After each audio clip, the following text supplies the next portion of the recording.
Welcome back, everybody, to part 3 of the 2019 Smark Out Moment End of the Year Awards. We've talked technical skills, we've talked writing awards. We're going to move on here to the programming awards, which really should be kind of a part of the writing because it is writing, but, I'm not going to combine them quite yet, I should say. They're still separate right now because we still have a couple of different categories to break down here under the programming things, and it's the same lineup that we've had over the past year or so, where it's essentially every possible show that WWE has done. And this is ranging from pay-per-views and the in-ring content to the things like This Week in WWE or the podcasts that they just started with Endeavor or stuff like Total Bellas and anything that's WWE related. And again, of course, it's WWE only. Remember, we're not doing AEW as a part of this because it's the best and worst of WWE. It wouldn't make any sense for us to be like, the best WWE show was Dynamite. It's not how it works.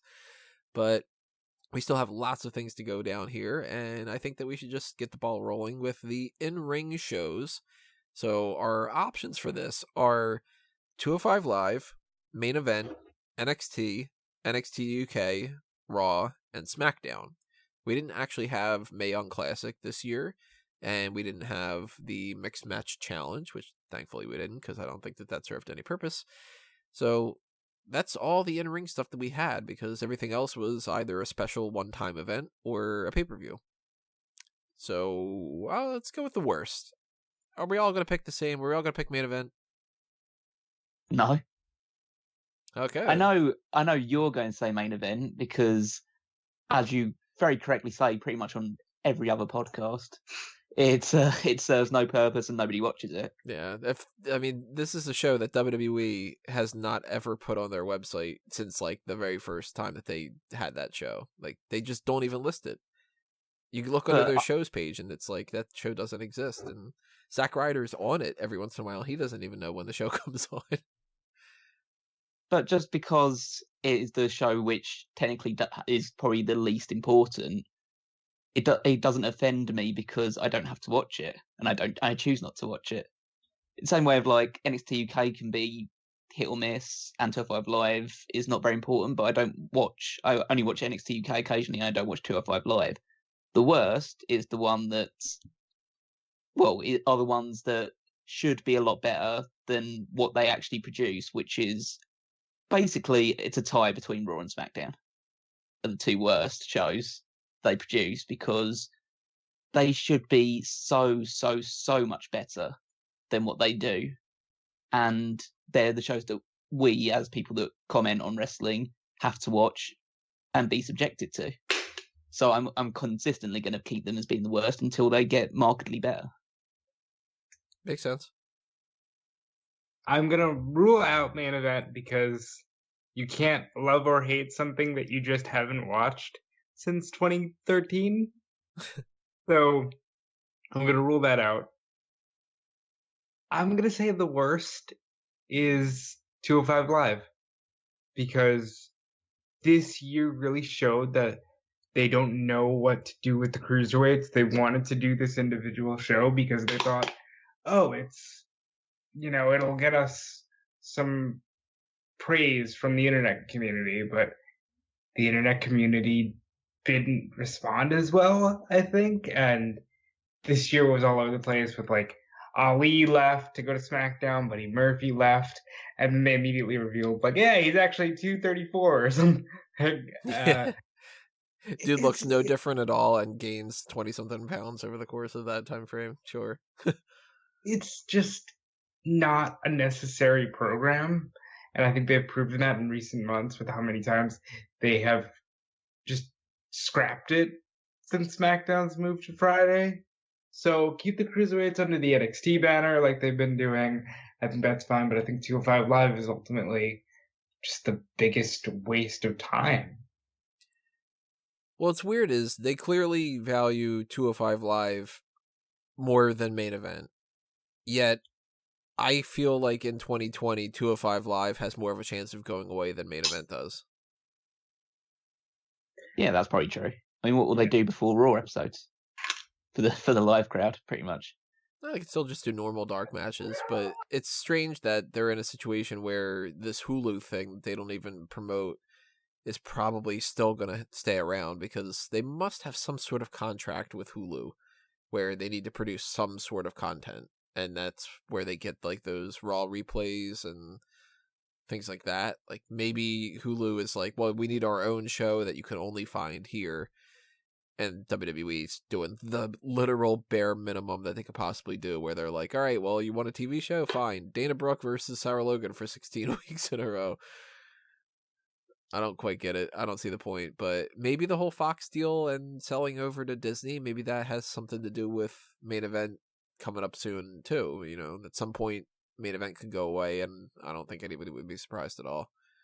You know, but I'll say, I remember being a kid, I used to love shows like that, like the random, hey, it's 12:30 in the afternoon on a Saturday, put on channel 55, there's, you know, like X-Pac in the ring on metal for some reason. I used to like that, so somebody out there might be really enjoying Main Event. Well, yeah, I kind of feel like I can't judge it because I don't watch it, but I feel like if I sat down to watch Main Event for the hour or whatever it's on, I'd probably enjoy it more than I've enjoyed most episodes of Raw and SmackDown this year. Just because it's an hour long and so it's so much more digestible. Kind of depends. I don't know if they really do anything that's based off of like recapping Raw and SmackDown on the show or not, because that would be annoying. Oh yeah, that would be probably annoying. Do a little bit of that and like one or two, you know, matches. It's usually 2 matches, but then it's like, do I really want to see Titus O'Neil beat Mojo Rawley or something? I mean, I kind of want to because I never see them. So it's it would be check it out every week at some point on some day on Hulu. If you go on the network on Friday, I think it's there. I don't think I have the effort within me to try and dig it out wherever it's being broadcast, but it's like, but just as a one-off thing, every now and again, you just see people that you just never see wrestle, and so it'll be at least a little bit of a change of pace. I think this past week or something like that, they did Alexander versus Ricochet, which is like, boy, if you give them 20 minutes, they could produce something. Here's just a thought. I don't know why we're talking so much about Main Event, but why not? If they lose this contract with Hulu, the fact that they might get rid of 205 Live would mean that there's nothing that's like an in-ring specific show on the network. I would like to see them say, okay, well, we're going to get rid of Main Event on Hulu, but we're going to keep it sort of, and we're going to rebrand it a little bit as Saturday night's Main Event, put it on Saturday night on the WWE network, and still just kind of tape stuff ahead of time. I think that might actually get people to tune in a little bit more. I feel like there's more people that would tune in to Main Event on the network than to go and subscribe on Hulu to get it, you know? I don't think that a rebranding would help them, but I do think that those shows are invaluable because we're not one of those people, but there is somebody out there that has like this, you know, Stan account for Titus O'Neil or Dana Brooke, and they love when they get to see their favorites. So, you know, it's an invaluable show. Well, you know what happens to Stan? He gets super kicked. See, I just kicked Stan. Well, what about the best show of the year that's on the in-ring content? I'm going 100% NXT. I don't think there's any other show that matches that quality. Well, no, Monday Night Raw. That's okay. It's NXT by a landslide, right? Yeah, NXT is by far and away the best show out of all of the. Even the move to 2 hours is. I wouldn't say it's made it better, but especially in the last month or so, it's produced some very great top grade shows. So, yeah, NXT is the best one. A reminder, everybody, leave your comments below. Tell us your thoughts on our picks and your picks as well. So if you disagree with us and you think that, I don't know, NXT UK should have been voted for something or whatever, then by all means, voice your opinions. That's kind of the point. Let's move to talk and recap shows. Now, I'm going to very quickly run through this list because I'm not entirely sure if every single one of these is actually on the air because that's how little they matter for some of them. Yet, it seems like it's the case. I just don't know because I don't have like the proper stations for it or whatever. But possible options are Afterburn. Anybody remember that exists? After the Bell, the Corey Graves podcast. Ask the WWE PC, which that is on the YouTube channel. And to clarify a little bit of this, talk and recap shows are all over the place. They can be on YouTube, they can be on the WWE Network, they could be on something like the actual television, like cable stations and stuff. So that's why you see some of the different options here, and some of them might be like, oh, I didn't even know that existed. Well, it might be on YouTube or something.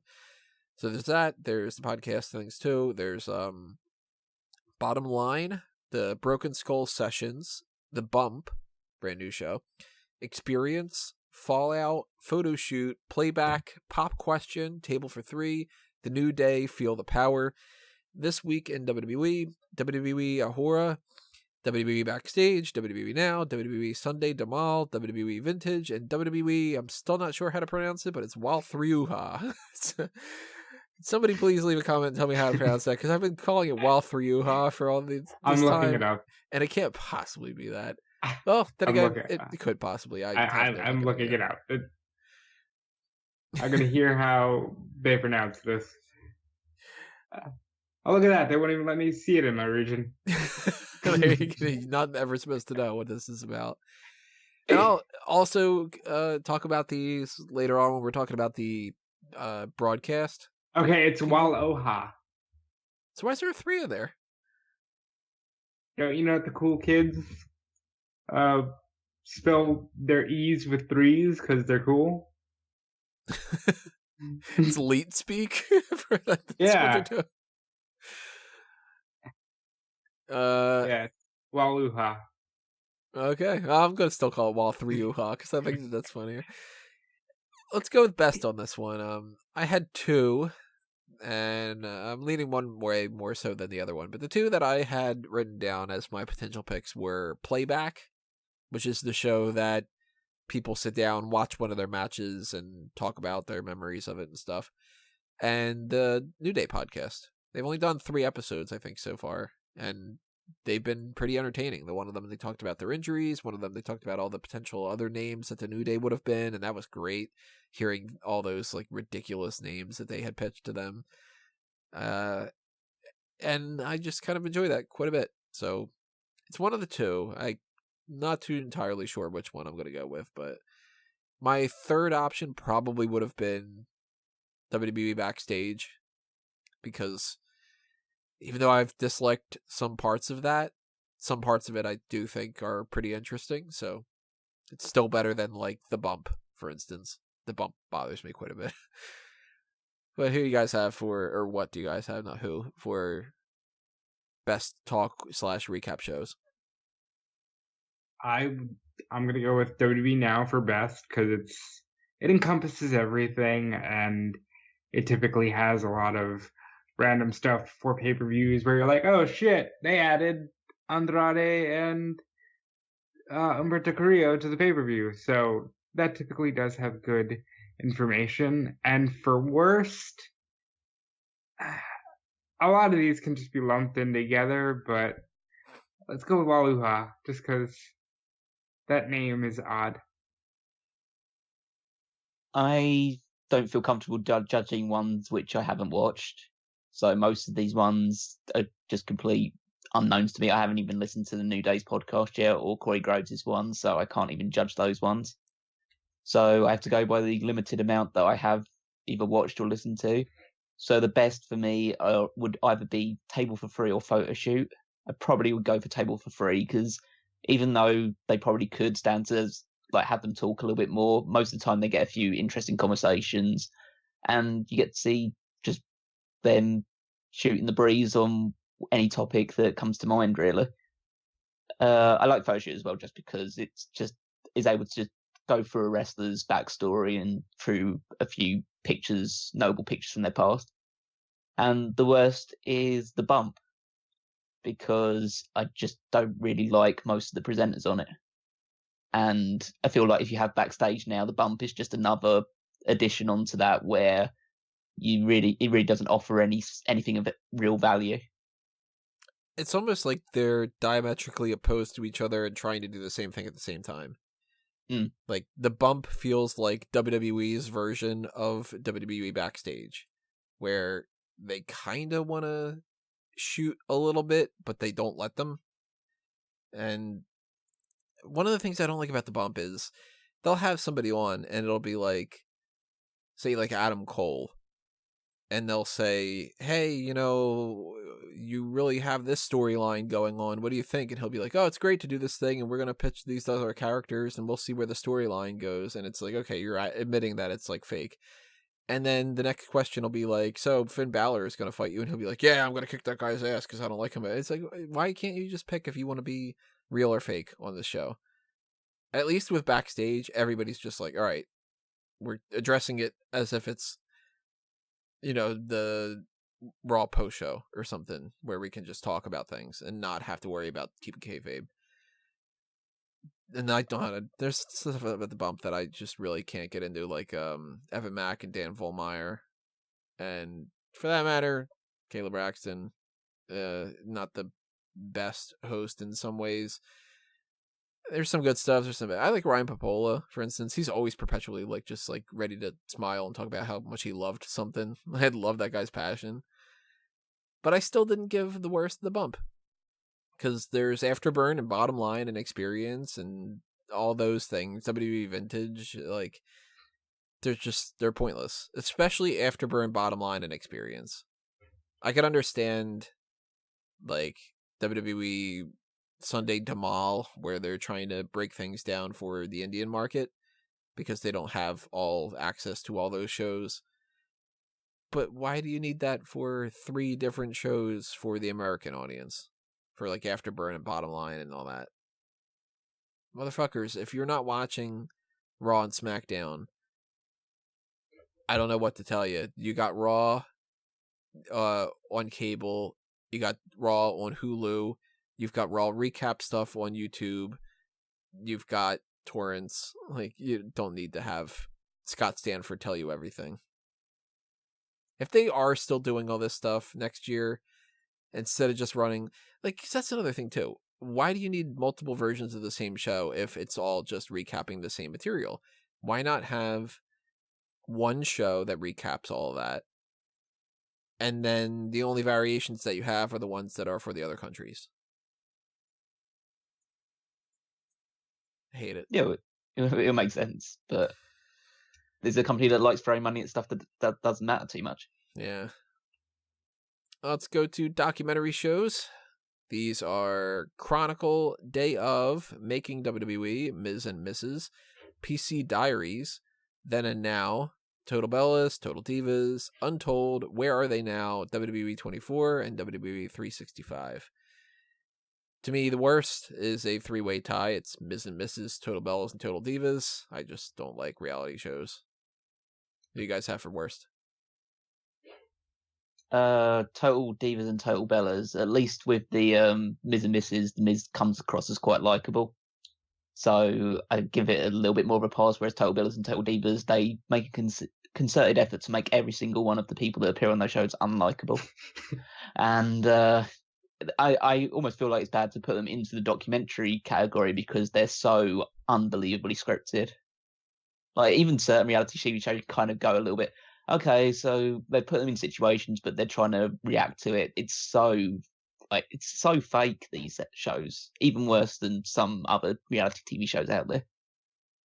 I'm going to not give it a tie and just give this straight up to Total Divas, because with the Bellas show, there's something about Nikki and Brie that I believe that they are bits and pieces of who they portray on these shows.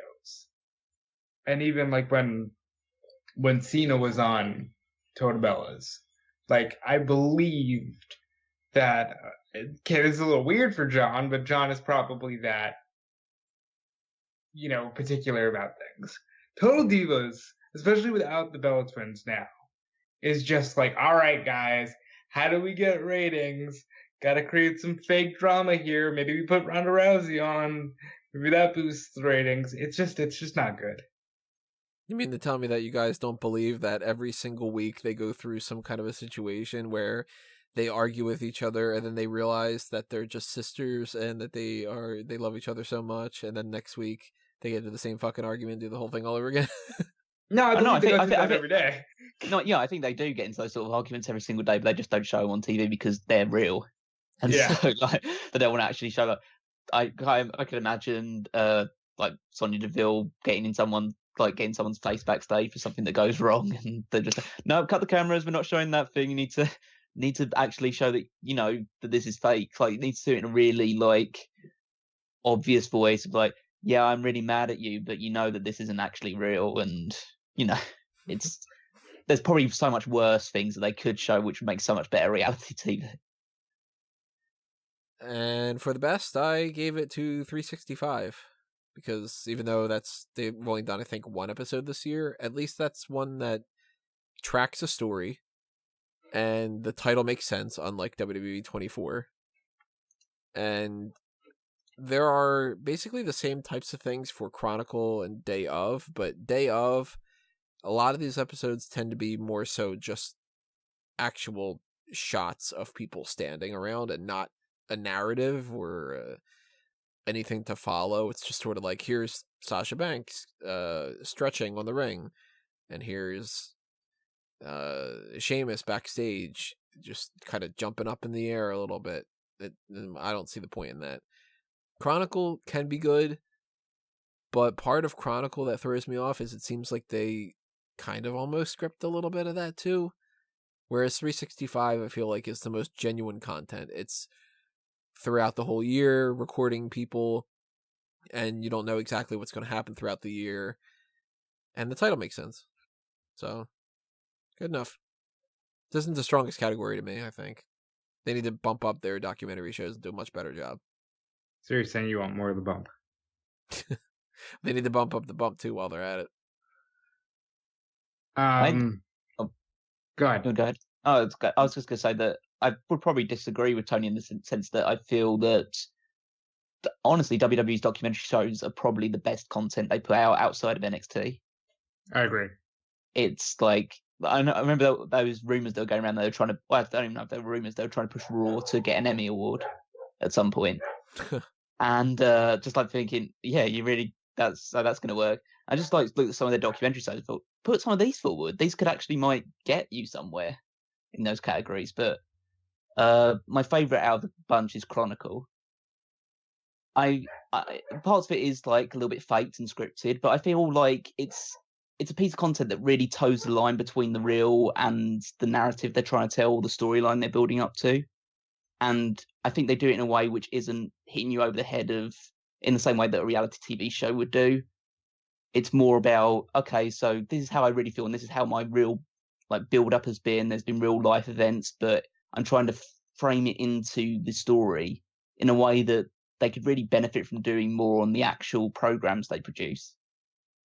But I think most of this stuff is really good. Like, I'm a fan of Day Of, I'm a fan of 365 stuff, WWE 24. The Untold stuff is great as well, even though a lot of the stories are kind of for people that are less, like, I guess, in-depth into wrestling lore and history some of us people have looked into before. So, yeah, I appreciate most of the documentary stuff they put out, but I would go with Chronicle as the favourite for mine. My favorite is WWE Untold, because I think that's the kind of content your network was created for. That story leading up to Hell in a Cell Bad Blood, you learn some things about Kane as a character and how Vince McMahon thought he was going to be a superhero. So on the house shows for the first several months, he wore a cape, but you never see Kane with a cape. But they tried it out in the house shows because Vince wanted to get him over as a supervillain. I thought Untold WCW The Big Bang was fun because we often heard about this event, but nobody ever dives into that. So I liked Untold the most, but like Callum said, I think their documentaries are actually one of their stronger points. See, my thing is, Untold is my runner-up, and I really like how they can do some of that stuff, but I feel like they have a lot of flaws that they don't seem to quite notice. Like, one of my issues with Chronicle, for instance, is with a name like Chronicle, you're supposed to be having a chronicle of things.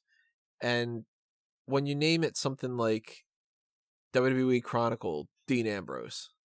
It's like, are you tracking his entire career? You gotta like give it a name for something, like for context, like the day of SummerSlam 2019. Okay, well then that's the day of SummerSlam 2019. And So what is 24? Like, I really massively hate 24 because 24 first off, again, the name 24 doesn't make any sense. There's nothing to do with it. It's not 24 hours. But 24 also does the same thing that Chronicle does, where they just call it WWE 24 Trish Stratus, not Trish Stratus retires. And that would at least be, just the problem would be, why is it 24? Because that should be WWE Chronicle Trish Stratus retires. Like, 24 and Chronicle shouldn't be two separate shows. They're the same show. And that annoys the crap out of me. At least 365, we know that it's tracking an entire year for whoever that person is. And Untold, it's like the untold story of whatever the episode is, WWE Untold, Team Hell No. Okay, Untold stories about Team Hell No. And that's cool. I feel like the presentation of Untold is a little bit off, because sometimes they just have people call in and they just put that over like some still images and stuff, and they could do that a little bit better.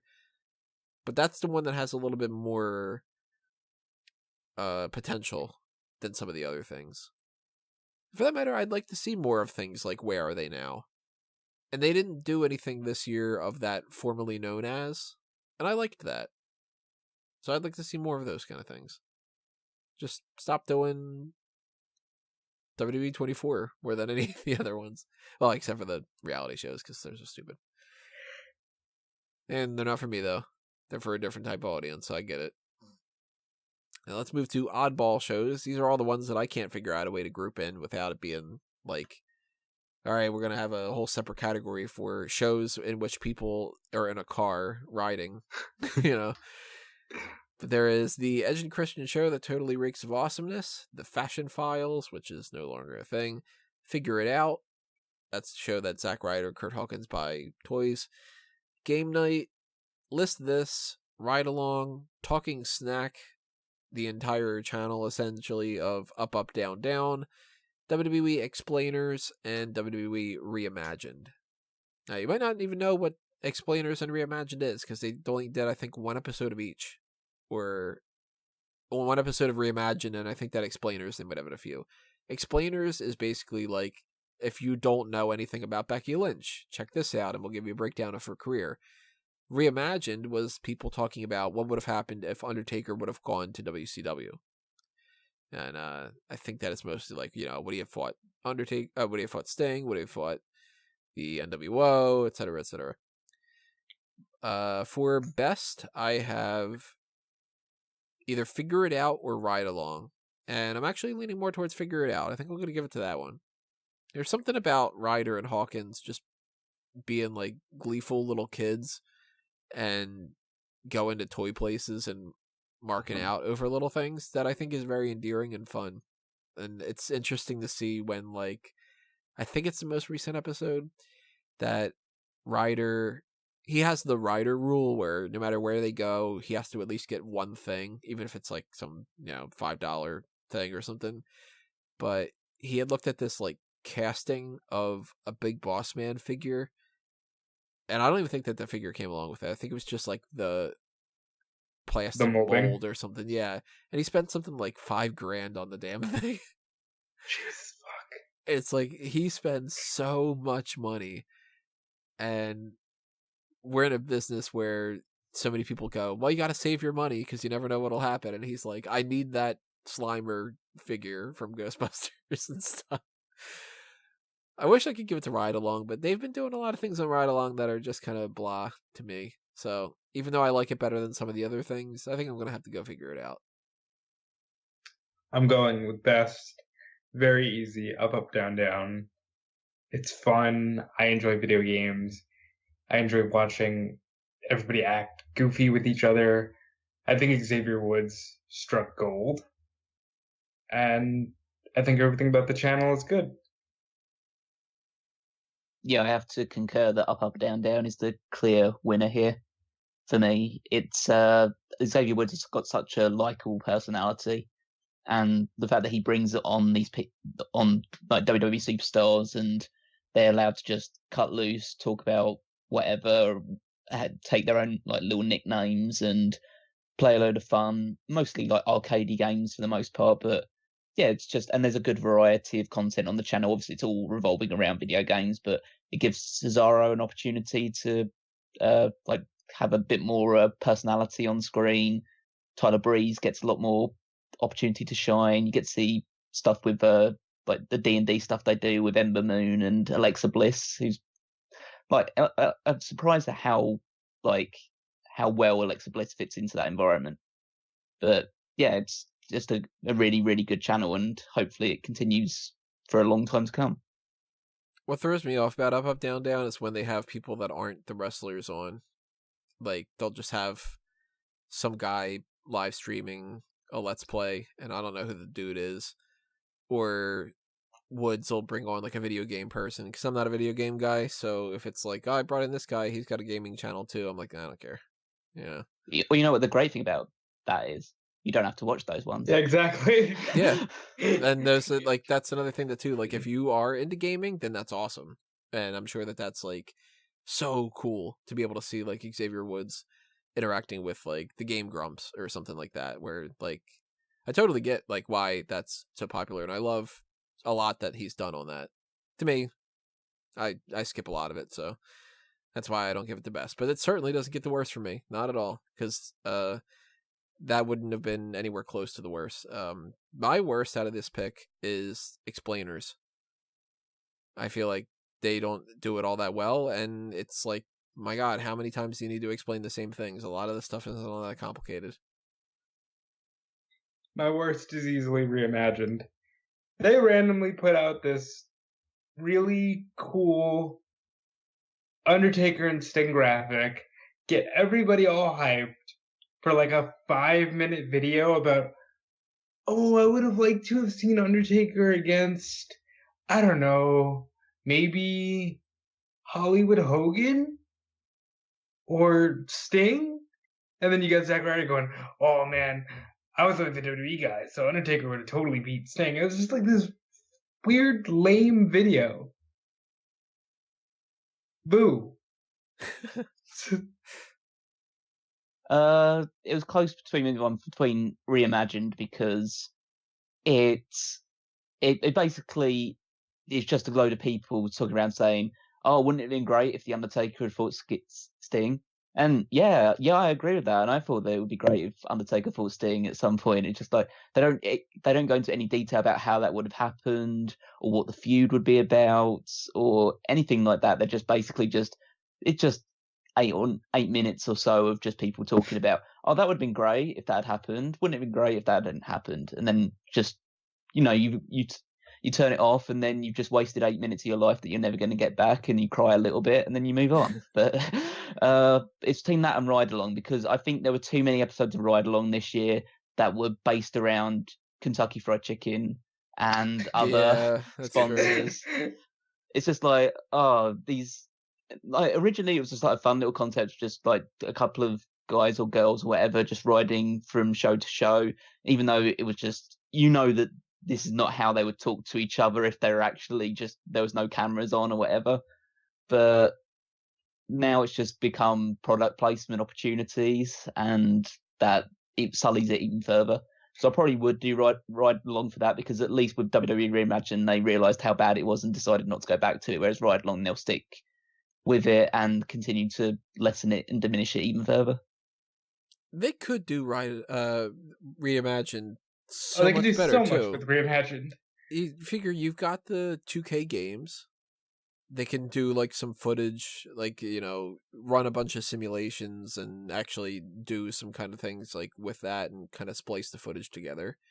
They can have artists draw pictures of what it would look like if like Sting and Undertaker were in the ring together and, having a match. They could do some kind of CGI stuff, and, they could play around with deep fake content too. And you've got interview the a people. Whole staff of writers. You could expose them a little bit and say, well, I'm such and such, and I'm a writer with WWE, and this is the storyline I would do. And then you have Yeah, somebody on the SmackDown team, I'm a writer, and this is what I would do. that'd be so cool. That's missed opportunity. If this was like, instead of best and worst, if it was like missed opportunity, reimagined is definitely something that it's like they need to reimagine, then they could actually pull it off. I agree about the ride along KFC stuff. That pissed me off so much. Everybody's just like, all right, we're going to head from Tulsa to whatever, we're going to this arena, but we're going to make sure that we stop ahead of time to this KFC because Kentucky Fried Chicken's got the brand new chicken whatever sandwich. This is such a good sandwich. Oh my God. Fuck you with the KFC stuff this year. Let's go with new program of the year. This is something that just happened to be only this year is when they started it. So the only options, and this is all miscellaneous, so it could be any of those kind of things we already gone over.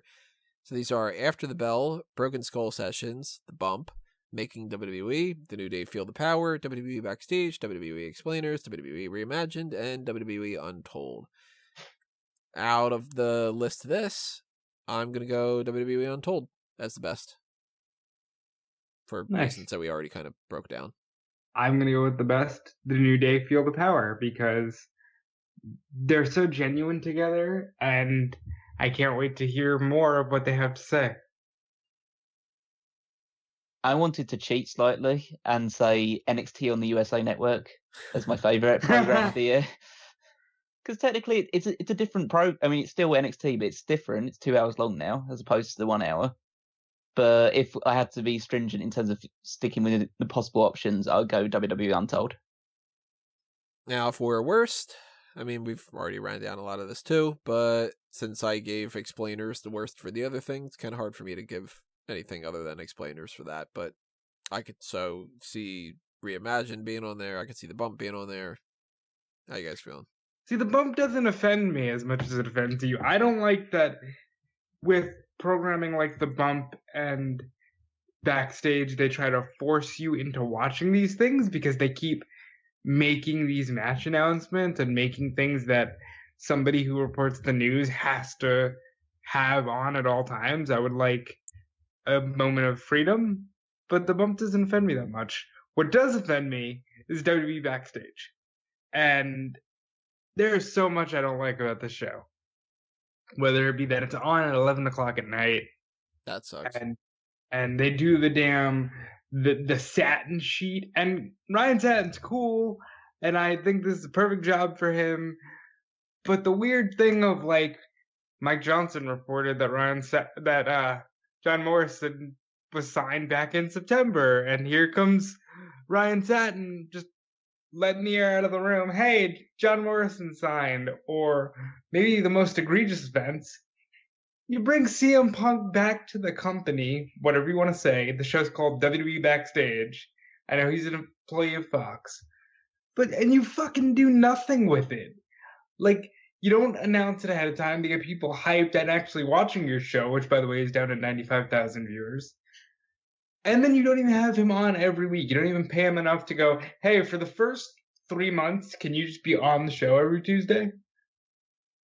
No, because you're going to have him on once and then go, okay, maybe I'll see you in 3 weeks or a month, which has already gotten people disinterested in Punk. I don't like that the program is just the WWE staff shitting on the product, because that says that somewhere within the company, you know that it's not good. Therefore, fix it. See, I do like that, though, because that means that it's not that everybody's just a mindless drone who thinks that the content's good. But if you're WWE, and again, I know it's Fox show, I don't care. If you're WWE and you're allowing this, that means somewhere in the creative direction, you know it's not good. So what the fuck are you subjecting us to bad content for? But is that WWE Backstage's fault? No, but it exposes this. I think we'd answered that question. Do you think that Vince McMahon watches WWE Backstage? Definitely not. No, and he's the one that makes all of the creative decisions. Yeah. So essentially, it's essentially show shitting on Vince McMahon for being out of touch, which I can totally get on board with. Yeah, that's fun. I think if Vince McMahon watched the show, 5 seconds into it, he'd be like, what the fuck is this? Why are they crapping on everything? And then he doesn't know they brought CM Punk back. Probably not. Then he'd start burying Booker T, and they'd do some kind of a sketch to make Paige look stupid, just to kind of get back at them, like little petty stuff like that. I'll tell you one thing I don't like about Backstage at all, and I would really love to see them nix it for future episodes. Promo school. I think it's fine. That part doesn't offend me, actually. To me, that's a complete waste of time. I don't care that they brought some basketball player in and he can pretend to be a wrestler for a little bit and play heel or something. I don't give a shit. Like the William Shatner thing, he's brought on so he could plug some program that's, I think it's actually airing like at the same time that SmackDown does. So you're airing something that kind of goes against your own, time slot. But hey, we brought William Shatner on so he can talk about his TV show and then say "booyah a bunch of times. Why? This is WWE Backstage. He's not a WWE person, and he's not doing anything that has to do with anything related to WWE. If I wanted to watch a variety hour of like, we brought a celebrity on and they chat for a while, I'd turn on the fucking View. I think that's what they do. Well, they bitch and complain about a lot of stuff, I'm sure too, but yeah. Save that for Jimmy Fallon. Put that out there. I want my WWE Backstage to be like Christian saying, hey, I really like this performer in NXT. I'd like to see them do this storyline with them. Or even like Alexa Bliss when she was on. Like, I liked Alexa Bliss's contributions when she was saying the different people that she's liked working with in the past, and the fact that Charlotte was a really good contributor towards her, like, in NXT. Like, I didn't know that Charlotte was a part of that. They've never had a full program, have they? No, I don't think so. That's amazing. Like, that stuff I find interesting. And when they go with, okay, now we're going to bring in this baseball player and he's going to cut a promo on Samoa Joe, I don't fucking care. Yeah. My favorite thing on Backstage, I will say, so far has been Punk booking the Lana angle, which, if you look at what they're doing already with Lashley, might actually be onto something. So recapping that real quick, I had best is Untold, worst is Explainers. Rob, you had best for, what was it? My best was Up, Up, Down, Down. My worst was Backstage. No, for New Day Feel the Power. New Day Feel the Power, that's what it was. Yeah. Oh, thank you. And Callum, what were your best and worst? My best is Untold, and the worst, which I didn't get the chance to say, but because went into a whole diatribe about Backstage. The worst is The Bump, and it's ahead of Backstage just because I find the host of The Bump so much more unlikable. For a lot of the same types of reasons we were talking about before. Yeah, pretty much. Yeah. So, rounding out the programming awards, we have the best and the worst pay-per-view or special event. So this constitutes everything from NXT UK TakeOver Blackpool all the way up until TLC. And that, in the meantime, involves Worlds Collide, all those episodes, the TakeOver events, Elimination Chamber, WrestleMania, SummerSlam, etc., even the Saudi Arabia shows and Stomping Grounds and Starrcade. I have a couple options for best. I had written down throughout the year, these were the ones that I had written down as possible options. I had TakeOver Phoenix, Elimination Chamber, Fastlane, oddly enough, TakeOver New York, TakeOver 25, and Extreme Rules. And I looked back on these and I tried to figure out which ones I probably would give the extra little bit of a bump to. And I didn't get a chance to like rewatch all of them because I would have taken forever. But while I had been going throughout the year, I actually did something different this time around. I actually gave them a letter grade at the time, like my immediate reaction to any of the ones that I thought were pretty close to a potential pay-per-view of the year. A lot of these had B pluses, but two of them had an A minus, and that was Fastlane and TakeOver 25. I think, given the circumstances, I think I'd go TakeOver 25. I'm trying to figure out what the fuck was on Fastlane that made you give Fastlane an A minus. It's weird, isn't it? Yeah. So Fastlane, let me just bring that up real quick. I had written down at the very least my one little note was I really enjoyed how well Fastlane was put together. The favorite to win so far as of March 10th. So that was the New Day beating Rusev and Shinsuke Nakamura on the kickoff, which I had constituted fun for a throwaway match. Nothing wrong with a good contest. It was the Usos beating The Miz and Shane McMahon for the tag titles. Again, I wrote down, pretty good match. We're off to a good start with Fastlane. Cleveland was totally into it. Then we had Asuka and Mandy Rose, and I had said it wasn't awful, but it was awkward. The ending of it was Mandy slipping on the ring apron after Sonya had messed up. That was well done for what they were trying to do. Match itself was a little bit off. Kofi Kingston lost to the Bar, and I said I wouldn't really like this, but under the circumstances, I'm okay with it for the build. The Revival against Chad Gable and Bobby Roode against Aleister Black and Ricochet, which was a good match. Samoa Joe versus Rey Mysterio versus Andrade versus R-Truth for the United States title was really good. Boston Hug Connection against Nia Jackson, Tamina, and I wrote, admittedly, not a total train wreck. All right. Daniel Bryan against Kevin Owens against Mustafa Ali. Charlotte Flair against Becky Lynch, and then The Shield versus Corbin Lashley and McIntyre before they had done The Shield's final chapter, which I had written down. Fun match to end the night, and I'm actually glad there wasn't a heel turn or anything. So it seems like that was a lot of those. Like, You really When selling they me on did that it pay-per-view. right. When they did it right, so yeah, it's sort of like they set up something that didn't seem all that great, and they did it as good as they could have. And I liked a lot of I liked Elimination Chamber, a lot of those different things, and I liked quite a bit at Extreme Rules. But TakeOver 25, I have written down all 5 matches were great. So it's like, how do you get better than every match was great? I could respect that. So what's going Uh, to be your overall choice? TakeOver 25 is what I'm going with. So essentially, if we were doing a top 10 list, all 7 of NXT's big events this year would be in that top 10. And there'd be very little on the. Oh, yeah, you can probably tell where some of my worst are going to come from on the other side of things, because I don't think NXT Takeover had a bad show this year, because they never have a bad show. Some of them obviously a bit less than what we would anticipate, but there were some really, really great ones. The best that I thought from the WWE side of things was Royal Rumble.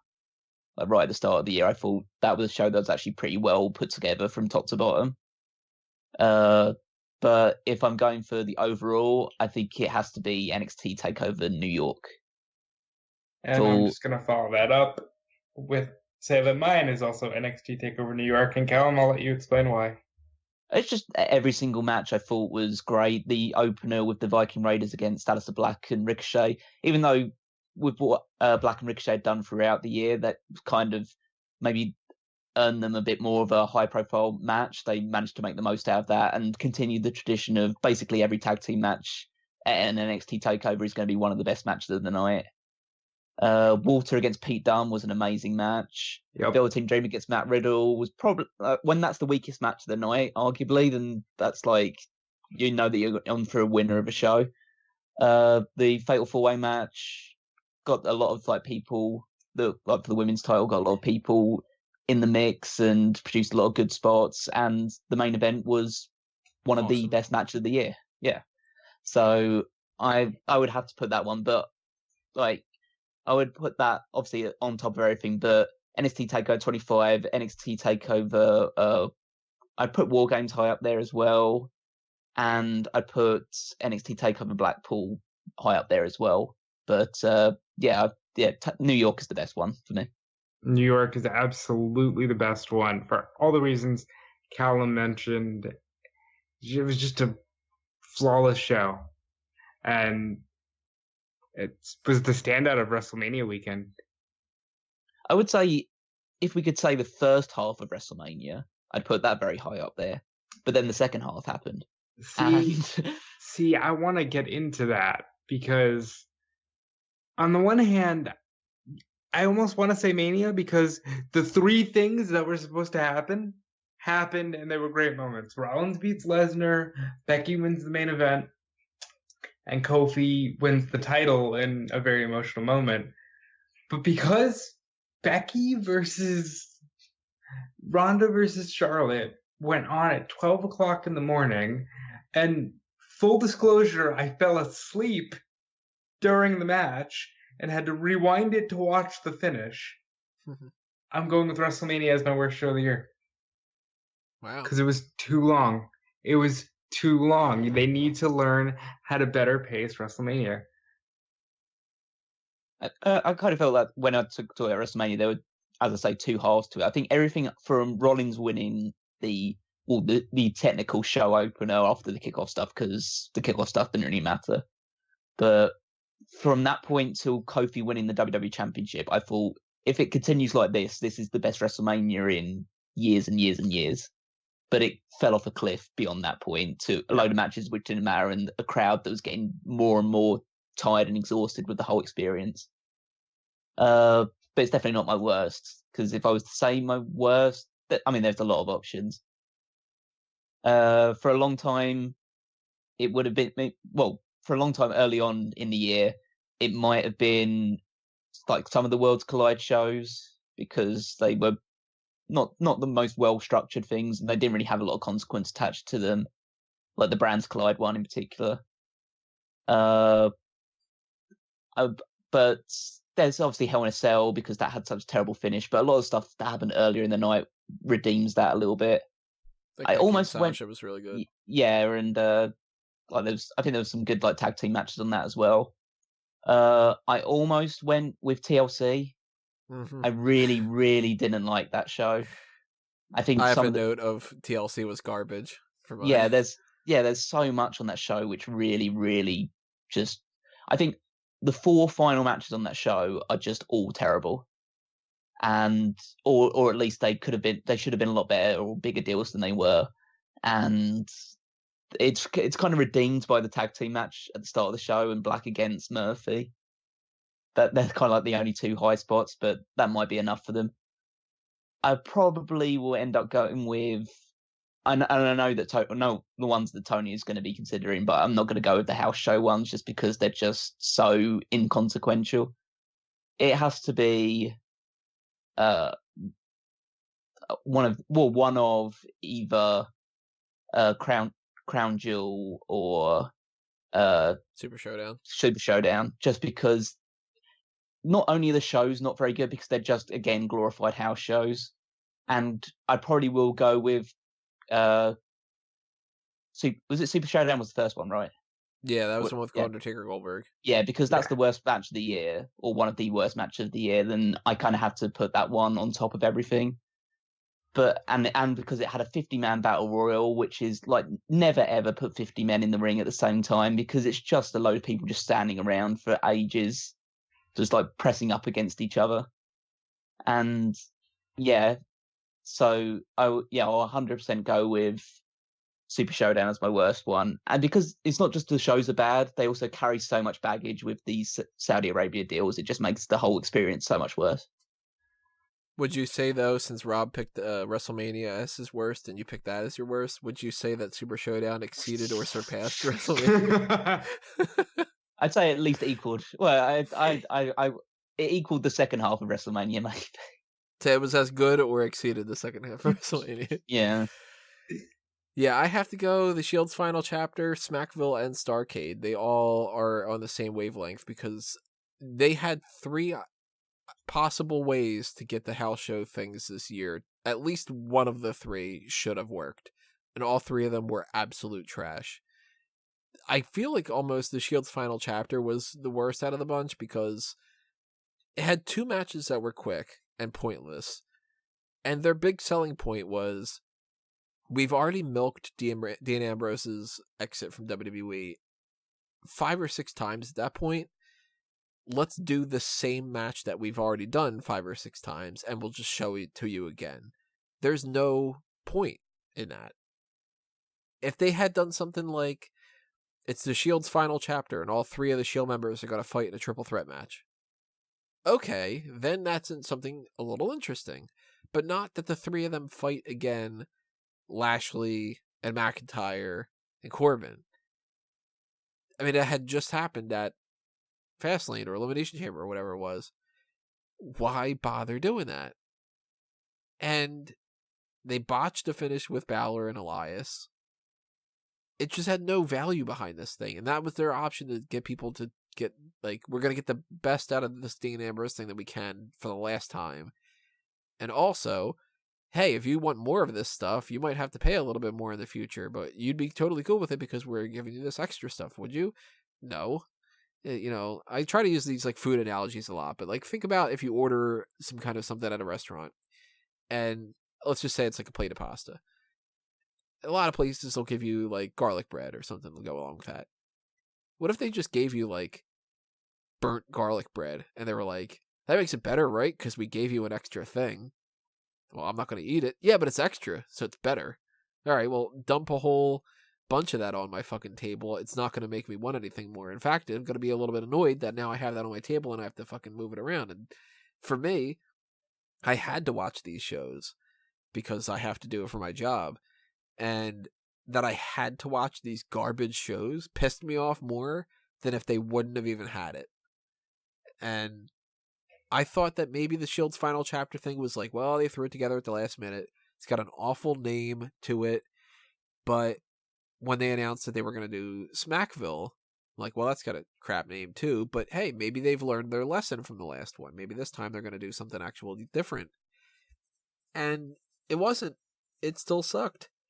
You know, they advertised Balor and Nakamura, and that didn't happen. Now, it's not entirely their fault, because Balor ended up having, like, an injury or something at the time. But it still sucked. And then they did Starrcade, and Starrcade, it was like, well, here's a selling point. Ric Flair's going to talk. And we're going to have this random Street Profits match that we've seen a million times already. And then we're not going to have our last man standing match? What the fuck, you know? Horrible botches. I do have to give a shout out, though, to what I had mentioned before about the way that they had planned out the schedule for Worlds Collide. Because that's somebody who, they took a calendar and they chopped it up into pieces and said, we'll air Thursday before Monday, and then we'll air Tuesday afternoon, but only part of it. And like, that's just all over the place. So, Worlds Collide, massive mistake, but only on the scheduling side of things. I feel like Three of Worlds those Collide house show 2020 things. is going to be a quick front runner, because even though it's NXT versus NXT UK, and you can argue you can't screw that up, doing a Worlds Collide instead of a takeover is pretty concerning. See, I think it's going to be actually pretty good. I think that they learned from the Worlds Collide thing that they're not going to do that as like separate TV shows. I think it's basically going to be TakeOver. And it's just essentially going to be, we're going to announce a couple matches ahead of time, and it's going to be like, I don't know, Pete Dunne against Walter, or they probably would do something like Adam Cole versus Walter or something like that. If they do the whole like Survivor Series type of thing where it's like champion versus champion, you know, the Undisputed Era fight Imperium or Gallus or whatever they want to do. I'd hope that they do something where they pick, instead of doing a champion versus champion thing, they have Walter defend the title against someone from NXT, and they have Adam Cole defend the title against someone from NXT UK. That's like probably they could do stuff like that. Yeah, there's a lot of options that they could do. Yeah, have like something like Walter against either Keith Lee or Matt Riddle or something, and then have Adam Cole against Jordan Devlin or Tyler Bate or something. And I'm guessing Rhea Ripley can fight somebody from NXT UK for the NXT Championship for the women, and either Piper Niven or Toni Storm or Kaylee Ray against Xylee or whoever you want to go with. Yeah, I'm thinking this is where we get the Imperium Undisputed Era match. Yeah, and like that'd be cool. I'd totally be up for an interesting match like that. And it seems like they're just going to air it live. They're not going to drag it out. It's just going to be the night before, and it's basically going to be like a takeover event. So I think it's going to be working out pretty cool. It's probably not going to be the best event of the year, but I think it's going to be a hell of a lot better than the way that they screwed up Worlds Collide this last time. And I like the name too. So, but those are the programming awards. Again, as I've mentioned many times in the previous sections, we are breaking these up on the YouTube side of things. So on YouTube, if you want to check out part 4 with the on-air personality awards, you have to go ahead and click on that video. But if you're on the audio-only platforms like iTunes and Stitcher and so forth, then we will just be back in a moment. But at least as far as the programming awards are concerned, drop your comments below. Tell us your picks. Tell us your thoughts on our picks, and we will see you in part 4.